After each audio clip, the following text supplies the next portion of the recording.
Hello, my name is Sophie Yeo, and this is an extract from my book, Nature's Ghosts, The World We Lost and How to Bring It Back.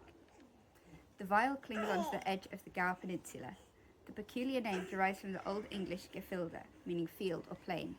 It is a farm like none I have ever seen. The fields are lined up like strips of carpet, each leading to the edge of the cliff that drops into the sea. Each one is tiny, around 1 or 2 acres in size.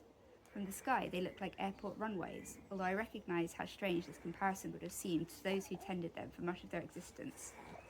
That is because the vial is special, a working example of how much of Britain would have been farmed during the Middle Ages. Farmers have most likely been trying to tame this promontory since before the Norman conquest. They cannot have had easy lives. The limestone cliff is bounded on 3 sides by the ocean.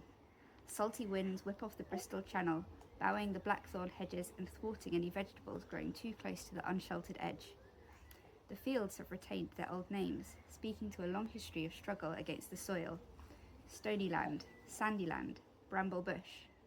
One, Hawkin Hole, refers to the mother kestrel that still nests in the rocks, preparing to welcome the next generation of a family as old as many aristocratic lines. The earth sometimes yields tantalising hints of its prior occupants, including, on one occasion, a silver love token,